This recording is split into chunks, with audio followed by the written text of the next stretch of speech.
amalan apa saja yang harus kita lakukan. Amalan apa saja yang harus kita lakukan. Yang pertama, di bulan Sya'ban perbanyak puasa sunnah. Perbanyak puasa sunnah. Karena sebagian orang ada yang belum tahu, inna ahabbas syuhuri ilan nabi an yasuma Sya'ban.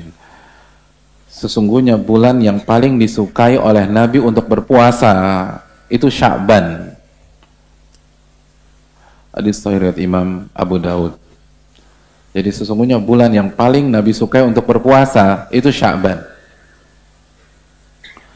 Bahkan dalam hadis Imam Muslim kan kana yasumu Sya'bana illa qalila. Nabi itu berpuasa di bulan Sya'ban kecuali beberapa hari saja yang beliau lepaskan. Jadi hanya beberapa, illa qalila, beberapa hari. Berarti saya ingin tanya, maksimalnya Nabi berpuasa bulan Sya'ban, puasa Nabi Daud atau lebih dari Nabi Daud? Kalau Nabi hanya berpuasa sampai Nabi Daud saja, berarti hadisnya apa? Nabi berpuasa setengah di bulan Sya'ban, tapi hadisnya nggak begitu. Kana yasumu Sya'bana illa qalila. Nabi berpuasa di bulan Sya'ban kecuali beberapa hari saja. Dan antum tinggal pilih, mau di awal antum bolongin, mau di tengah bolongin, mau di akhir dibolongin, tapi jangan awal, tengah, akhir bolong semua, itu jangan. Bolongin sekali. Karena itu tadi sebagian para ulama nggak suka, seperti Imam Syafi'i nggak suka kalau kita berpuasa 1 bulan penuh kecuali di bulan suci Ramadan. Dan hadirin yang dirahmati oleh Allah Subhanahu wa taala, fungsi puasa atau memperbanyak puasa sunnah di bulan Sya'ban, atau keutamaan ya, atau keutamaan atau manfaat yang antum akan dapatkan kalau antum perbanyak puasa sunnah di bulan Sya'ban. Yang pertama, sekali lagi, pemanasan sebelum puasa Ramadan. Pemanasan. Yang kedua, tadi sudah kita jelaskan, puasa ini adalah salah satu puasa yang paling cocok dengan momen di bulan Sya'ban. Itu ketika amal diangkat di hadapan Allah. Hendaknya kita bersikap merendah, melas di hadapan Rabbul Alamin. Dan yang paling mengekspos kemelasan kita diantaranya adalah puasa sunnah di bulan Sya'ban.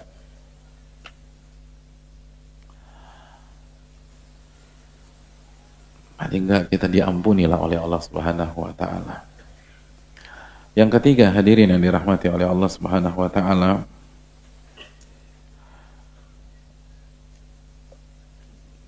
sebagian para ulama seperti Al-Imam Ibn Rajab menyatakan bahwa kedudukan puasa Sya'ban dengan Ramadan itu ibarat sholat rawatib dengan sholat wajib. Sebagaimana sholat wajib ada qobliyah ba'diyah rawatibnya, seperti sholat zuhur ada qobliyah zuhur, ada ba'diyah zuhur.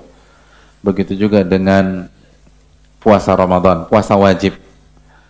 Dia punya qobliyah, yaitu Sya'ban, dan dia punya ba'diyah. Apa ba'diyahnya? 6 hari di bulan Syawal. Makanya Al-Imam Ibn Rajab menyatakan bahwa puasa Sya'ban itu lebih afdal daripada puasa di bulan-bulan haram.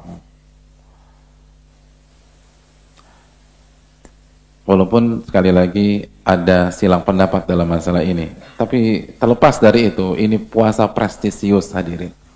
Perbanyak puasa di bulan Sya'ban. Yang ketiga, fungsi puasa di bulan Sya'ban adalah untuk menutupi kekurangan kita saat kita melakukan puasa Ramadan. Menutupi kekurangan puasa kita di bulan Ramadan. Karena itulah salah satu fungsi rawatib. Dan ini dijelaskan oleh Hafidz Ibn Rajab dalam Lataiful Ma'arif. Jadi nggak ada yang sempurna. Siapa yang bisa Ghadul Basar 100% di bulan Ramadan? Siapa yang bisa mempuasakan telinganya 100% di bulan Ramadan? Kan yang bisa. Nah makanya kita tutuplah kekurangan kita. dengan qobliyahnya Sya'ban dan ba'diyahnya nanti Syawal, sebagaimana dikatakan Al-Imam Ibnu Rajab Al-Hanbali rahimahullahu ta'ala.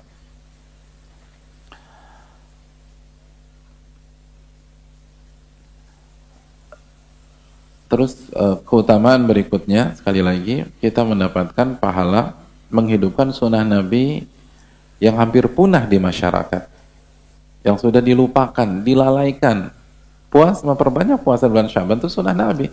Nabi paling suka puasa itu bulan Sya'ban. Tapi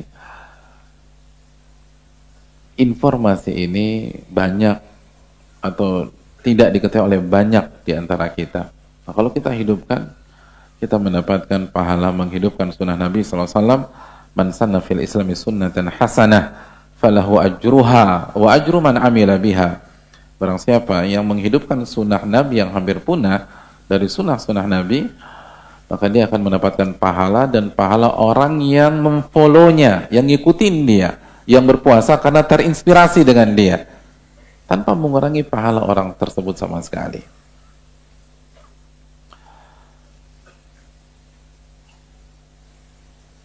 Itu hal yang jadi puasa itu dimaksimalkan hadirin. Dan sekali lagi, jangan puasa sebulan penuh. Yang berikutnya, sebagaimana tadi kita katakan, perbanyak membaca Al-Quranul Karim. Sebagaimana ucapan Al-Imam Habib, Al-Imam Salamah, Syahrul Sya'ban, Syahrul Qurra. Bulan Sya'ban adalah bulannya pembaca Al-Quran, qari Al-Quran. Dan antum baca lagi keutamaan membaca Al-Quran ketika masuk bulan Sya'ban biar termotivasi. Dan ingat, prestasi antum di bulan Ramadan itu ditentukan persiapan antum di bulan Sya'ban. Target khataman antum di Ramadan ditentukan persiapan di bulan Sya'ban, tentu saja setelah taufik dari Allah Subhanahu wa ta'ala. Makanya benar-benar persiapan nih, yang target khatam 3 kali, 4 kali, 5 kali, 10 kali. Nah, ini manfaatkan Sya'ban dengan sebaik-baiknya. Yang berikutnya hadirin yang dirahmati oleh Allah Subhanahu wa ta'ala. Yang berikutnya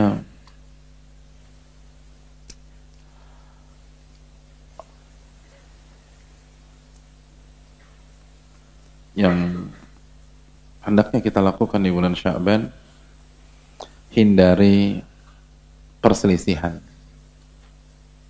perdebatan, perkelahian,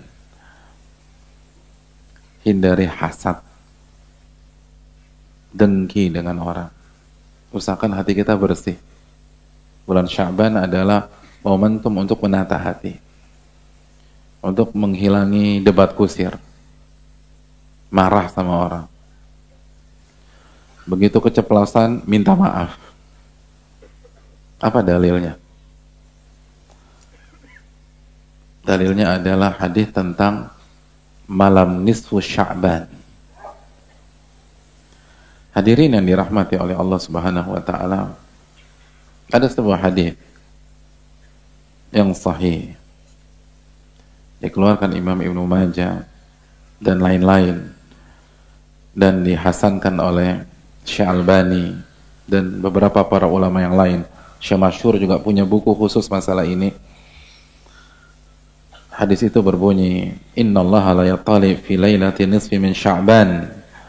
Sesungguhnya Allah akan memperhatikan hamba-hambanya secara khusus di malam nisfu Sya'ban. Malam nisfu Sya'ban itu malam keberapa? Malam keberapa? Malam ke-20 atau malam ke-17? Yang 17 siapa?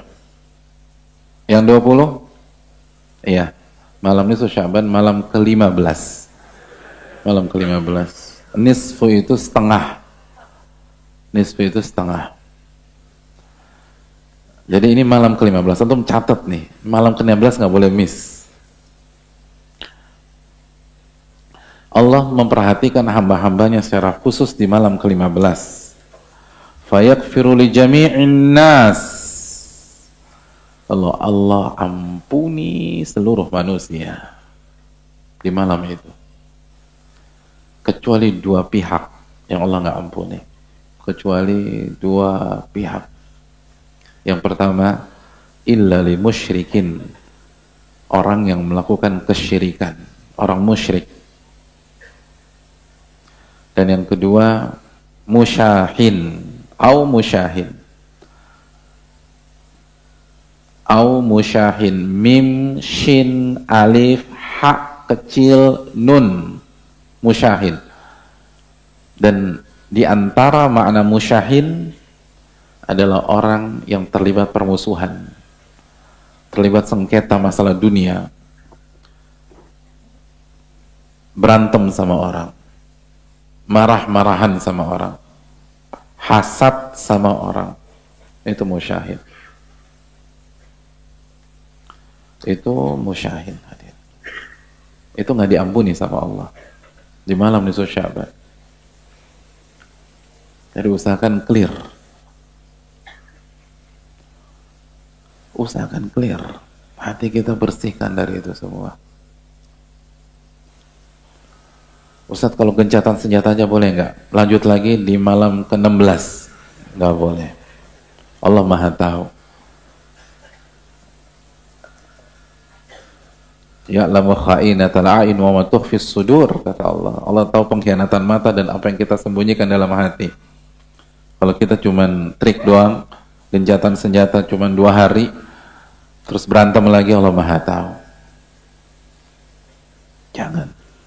Ini momentum, antum tata hati antum. Dan juga kita semua, termasuk yang berbicara, kita masih banyak kekurangan. Abdullah bin Abbas itu pernah dicaci maki, hadirin. Pernah dicaci maki. Begitu orang tersebut selesai mencaci maki Abdullah bin Abbas panggil murid beliau. Terus kata Abdullah Abbas, tanya dia, hal lahu hajatun naqdiha, tanya dia butuh sesuatu enggak yang bisa kita bantu? Allahu Akbar. Habis caci maki ini, tanya sama dia butuh sesuatu enggak yang bisa kita bantu? Itu tuh orang malu, diem, hadirin. Dan tentu saja ini enggak mudah. Dan yang berbicara belum tentu lebih bagus menerapkannya daripada yang mendengarkan pada malam hari ini. Tapi ini harus jadi cambuk kita untuk belajar lagi. Belajar lagi. Ini mumpung nih. Allah kasih tawaran menarik. Semuanya diampuni. Kecuali musyahin dan musyrik. Dan musyahin salah satu maknanya orang yang terlibat masalah dunia. Pokoknya sekali lagi, jangan sampai hati kita itu sakit hati, hancur, merasa marah itu cuma gara-gara dunia. Itu harus kita latih. Bukan berarti yang berbicara sudah jago mengamalkannya, tapi ini teori yang harus kita amalkan. Itu kata Ibnu Abbas. Jangan berantem. Jangan berantem. Dan pas antum nahan jangan ngancem. Entar lo ya, tanggal 16 lo ya, entar lo. Ya, enggak usah. Selesai. Khususnya di rumah. Kadang-kadang kita nggak terpancing di luar, kita terpancing di rumah. Sama istri jangan berantem deh. Ini momen nih. Kalau antum bisa latih, insya Allah antum akan lebih mudah ke depan. Apalagi kan setelah ini ketemu Ramadan. Jadi semakin banyak nih support agar kita bisa mengendalikan diri. Jadi latih itu hadirin. Jangan banyak debat. Udah ngalah aja, ngalah. Dan khususnya sama orang tua. Kalau selama nggak haram udah ngalah aja deh, atau diem dah. Hadirin, Abu Hanifah itu punya ibu yang uniknya luar biasa. Unik ibunya Abu Hanifah rahimahullah. 1 dari 4 imam madhab.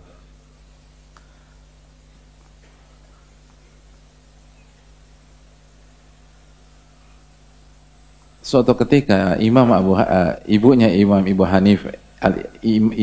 Imam Abu Hanifah itu bersumpah, lalu dilanggar sumpahnya. Bingung nih ibu nih, harus ngapain ya? Imam Abu Hanifah tahu, disampaikan apa yang harus dilakukan si ibu. Nggak mau terima tuh ibu, hadirin. Apa kata ibunya? La arda illa bima yaqulu Zur'atul Qas. Saya nggak ridho kecuali apa yang difatwakan oleh Zur'ah Al-Qas.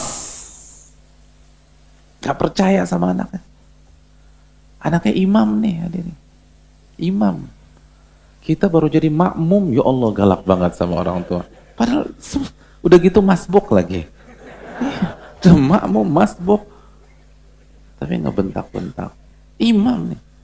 Antum pernah dengar Zur'ah Al-Qas? Siapa yang pernah dengar Zur'ah Al-Qas? Saya kasih hadiah. Pernah dengar nggak? Tapi saya tanya nih habis itu, siapa dia? Jadi jangan ngaku-ngaku. Ada yang dengar Zur'ah Al-Qas? Nggak, siapa yang dengar? Tapi antum pernah dengar Imam Abu Hanifah? Semua ada. Imam mana lebih alim daripada Zur'ah Al-Qas? Lebih alim. Nggak mau. Saya hanya percaya kalau yang berfatwa Zur'ah Al-Qas. Itu kan. Gimana perasaan antum? Antum dokter jantung terbaik di Asia Pasifik. Terus ibu antum ada sakit di daerah jantungnya. Pas dinasihatin, enggak. Aku mau sama dokter itu aja. Padahal nggak jelas tuh dokter dari mana. Di bawah antum. Tapi ibu antum serahkan sama dia. Nggak mau didengerin. Antum mau bilang apa? Enggak. Saya mau percaya sama dia. Kira-kira antum apa ini ibu antum? Coba. Anak debatnya apa? Kasih IPK antum. Ini loh, Mam. 3,9 nih, Ma. Anak mama sendiri. Masa mama nggak percaya sama anak mama? Telepon. Rekan sejawat saya nih. Tanya. Nih, suster saya tanya. Siapa yang paling jago nih? Abu Hanifah enggak. Dianterin tuh ibunya tuh, mamanya ke Zur'ah Al-Qas. Dianterin. Nggak mau debat sama orang tua. Nggak mau ngelawan. Nggak mau adu argumen, udah. Selama kan benar Zur'ah Al-Qas juga ngerti. Udah, kita pergi ke Zur'ah Al-Qas. Diam aja Abu Hanifah. Begitu sampai Zur'ah Al-Qas, cerita tuh mamanya Abu Hanifah dengan polosnya, aku ini bersumpah, terus sumpahnya itu dilanggar, kira-kira apa ya hukumnya ya, gitu, dengan gaya polos seorang ibu. Itu Zur'ah Al-Qas shock, hadirin. Kata dia, uftiki wa ma'aki faqihul Kufah. Saya berfatwa di hadapan engkau, wahai ibu, dan di sampingmu itu pakar fikihnya Irak. Gimana sih berfatwa? Yang nanya situ, jangan nanya saya. Kalau mau nanya situ tuh, kok nanya saya? Oh, grogi, atau bayangin. Coba gimana? Ibunya Syekh Abdul Razak datang ke antum, nanya ke antum, depannya Syekh Abdul Razak. Kira-kira antum gimana? Oh, shock. Shock. Ya Allah, ini Syekh Abdul Razak kok nanya ke saya? Bingung antum. Itu Abu Hanifah itu langsung deketin Zur'ah Al-Qas, terus bisik-bisik, udah jawab aja begini. Dikasih tahu jawabannya, dan Zur'ah Al-Qas jawab persis seperti bocorannya Abu Hanifah. Terus ibunya, ini baru benar jawaban. Ini jawaban benar. Seneng ibu itu, ibunya seneng. Pulang dia udah, pulang. Subhanallah. Senang tuh ibunya tuh. Dan Abu Hanifah nggak ada. Wakhfid lakum janaha dhulli minar rahmah. Ya, turunkan kepakan sayap kalian di hadapan mereka berdua. Ini imamnya dunia, hadirin. Imamnya dunia. Gitu tuh depan ibu ini. Gak malu, gak minder. Jadi anterin tuh ibunya tuh. Walaupun ibunya nggak percaya sama fatwanya nggak masalah, yang penting ibunya senang, nggak percaya. Dan Abu Hanifah nggak bilang, tuh kan aku bilang juga apa mama sih nggak mau denger aku. Capek nih ngadepin mama, nggak ada bilang gitu. Mama tuh keterlaluan. Kalau orang lain aja bicara mama percaya. Anak mama sendiri nih mah, darah daging mama gitu. Enggak bilang gitu. Udah ibunya senang pulang tuh, dua anak. Anak dan ibu pulang. Rahimahullah. Ini mau masuk bulan Sya'ban hadirin. Masa kita bisa hindari pertengkaran dengan teman, rekan kantor, hindari pertengkaran dengan security, tukang parkir, gara-gara dia minta nambah 6.000 ke antum, antum bisa sabar. Lalu antum bisa sabar ketika jalan antum diambil oleh sopir angkot. Masa sama istri kita nggak sabar, suami kita nggak sabar. Lalu yang terpenting adalah orang tua kita atau anak-anak kita hadirin. Hindari perdebatan. Ini Sya'ban. Kecuali kalau antum ingin dosa-dosa kita nggak diampuni oleh Allah. Na'udzubillah tsumma na'udzubillah. Yang berikutnya hadirin yang dirahmati oleh Allah.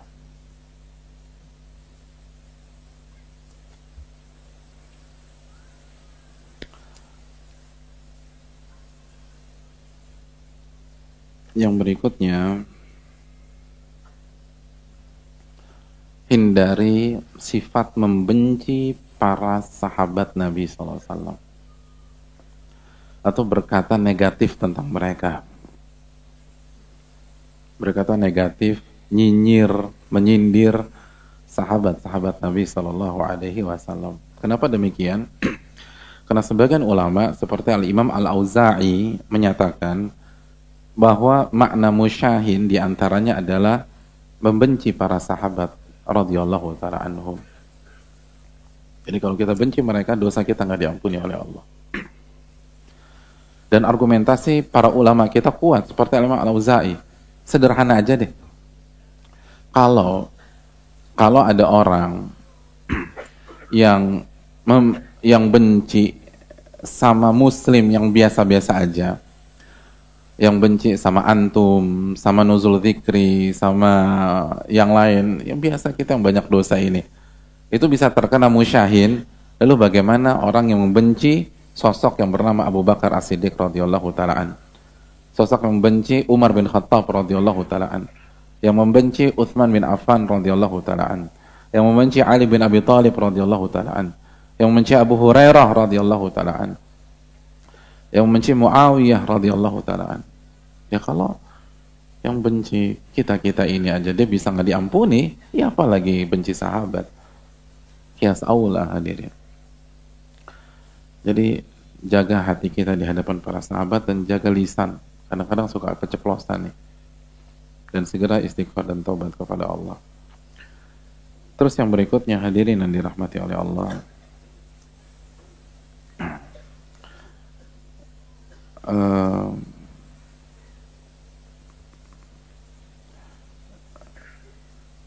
Jaga diri dari ibadah-ibadah yang tidak ada tuntunannya atau bid'ah dalam ibadah atau dalam akidah.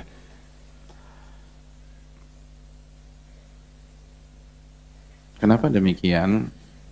Karena para ulama kita seperti Ibrahim An-Nakha'i dan Ibnu Thauban, mereka menjelaskan bahwa makna musyahin juga berarti orang yang membuat ibadah yang baru, yang meninggalkan sunnah Rasul Sallallahu Alaihi Wasallam. Itu diantara makna musyahin. Apa korelasinya? Karena lahirnya ibadah yang baru itu akan memunculkan perpecahan di tengah-tengah umat. Dan itulah makna dasar dari musyahin. Iya kan? Contoh simpel-simpelan aja deh. Kita selama ini sholat subuh 2 rakaat. Tiba-tiba ada sekelompok orang di komplek kita sholat subuh 3 rakaat. Kira-kira timbul perpecahan nggak? Timbul perpecahan nggak? Timbul. Jadi setiap ibadah baru itu akan menimbulkan perpecahan. Makanya dimasukkan oleh para ulama. Dan ini bukan penjelasan saya, tapi penjelasan Al-Imam Ibrahim An-Nakhai dan Ibnu Thawban. Dan itu juga nggak diampuni itu di malam nisfu Sya'ban. Jadi menarik ya. Jadi justru yang mendapatkan ampunan di malam nisfu Sya'ban adalah orang-orang yang komit dengan sunnah Nabi SAW dan tidak melakukan ibadah yang tidak ada contohnya, ritual yang tidak ada keterangan dalilnya. Justru apabila kita menghidupkan malam nisfu Sya'ban tapi dengan ibadah yang tidak ada dalilnya dari Nabi, para sahabat dan para ulama kita, alih-alih dapat pahala di malam tersebut, justru kita bisa terhalang dari keutamaan malam itu. Makanya pastikan kita harus punya dalil. Pastikan kita harus punya dalil. Dan yang terakhir hadirin sekalian, jauhi perbuatan syirik. Baik syirik kecil apalagi syirik besar. Karena salah satu yang nggak diampuni di malam itu adalah illa li musyrik, orang yang melakukan kesyirikan, nggak diampuni. Dan itu sangat jelas karena Allah berfirman, innallaha la yaghfiru an yushraka bih wa yaghfiru ma duna dzalika liman yasha. Allah tidak mengampuni dosa syirik dan Allah mengampuni dosa yang di bawah level kesyirikan. Surat An-Nisa ayat 116. Jadi jelas dosa syirik nggak diampuni sama Allah. Jadi harus taubat dari syirik, dari riya, dari sum'ah. Ini nih Sya'ban ini kita harus, makanya kan tadi Sya'ban adalah momentum keikhlasan. Karena faktor satunya ini lagi, nggak diampuni sama Allah tuh. Jadi latihanlah ikhlas kepada Allah. Jangan ingin dipuji, jangan ingin pamer, jangan ingin mendapatkan fasilitas dunia. Bukan kalau dia dipuji dia terkena ya. Ini masalah motif, bukan dipuji atau tidak, bukan punya fasilitas dunia atau tidak. Tapi jangan berharap hal tersebut. Dan yang terakhir hadirin yang dirahmati oleh Allah, terakhir setelah kita belajar atau keutamaan dan amalan-amalan, kita jaga tauhid kita dan jauhi syirik. Terakhir kesimpulannya bahwa khususnya di malam nisfu Sya'ban, malam ini adalah malam yang utama sebagaimana yang disampaikan oleh para ulama.